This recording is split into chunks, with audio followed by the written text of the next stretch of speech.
Okay, welcome to this week's Educating Elvis. We're out in the beautiful Scottish countryside. I'm on a short walk today because I'm very, very busy, as you know, like we often all are. And today I don't have time to do a dedicated training session. I wish I did, but I don't. Lots to do. So I'm on a kind of a 20-minute loop because that's his, that's he's 4 months old. He's on kind of 20-minute walks just from the house. But I want to show you a couple of things that I do during a walk just to keep building on his training. Down. So I'm just going to do a long stay with him now. And just let's say maybe once, maybe max twice during a 20-minute walk, I'll do this with him. So he's just in front of me now. Elvis, sit there, good boy. So as I back up, hopefully he'll come into shot a little bit. Sit there, sit. There he is, sit. Elvis, sit. Good boy.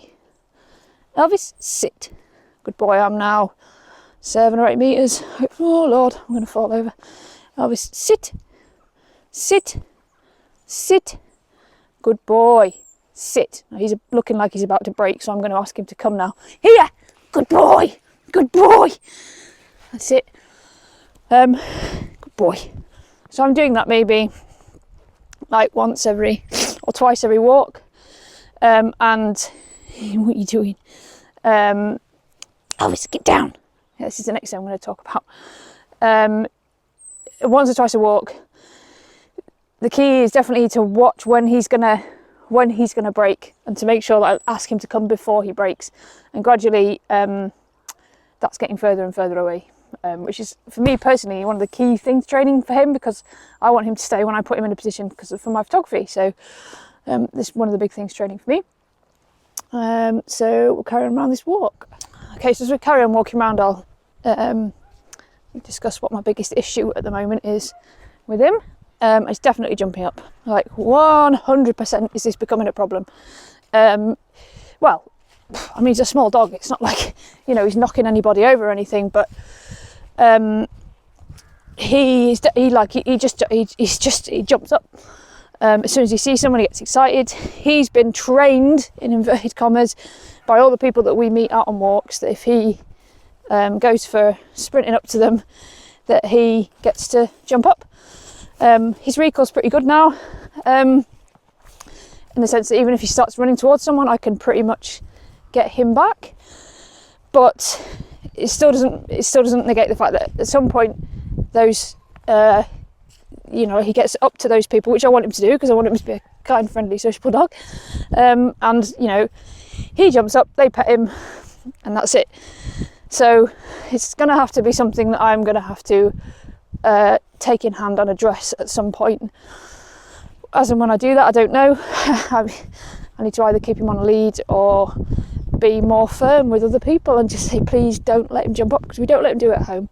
And prior to him getting out on walks, those first few weeks he was at home, he wasn't doing it because we just never rewarded him for doing it. We didn't tell him off, but he just never got a positive reward for doing it.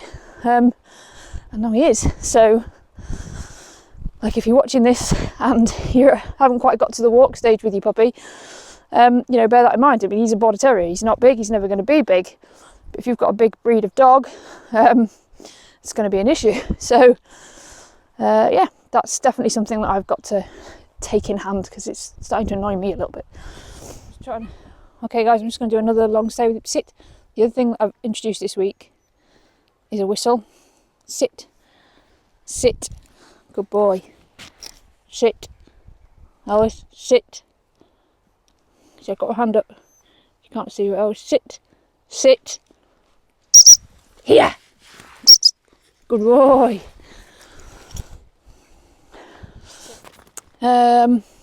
So how have we introduced the whistle? Basically, because he's got the recall command of the body language down and the here, which is his recall command. He knows those two things now. So I just introduced that bip bip. So I'd ask him for a recall and then go bip bip bip bip bip bip. And he's got that like super quick. He's picked that up. I think mainly because I introduced the whistle and the food at the same time. So it connects the two.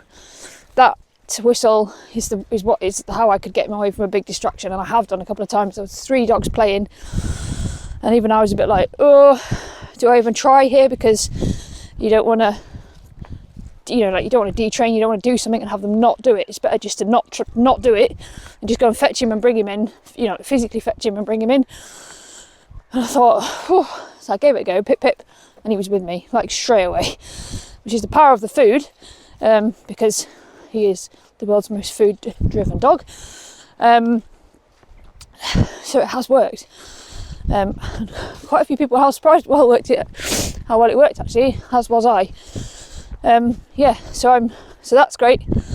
So obviously I've just got to make sure that I balance that now, because I want the whistle to be like the ultimate thing. Like if I whistle, you're coming. So not overuse it. And I'm humming and ahhing on if I can gradually just have the whistle and the food connected.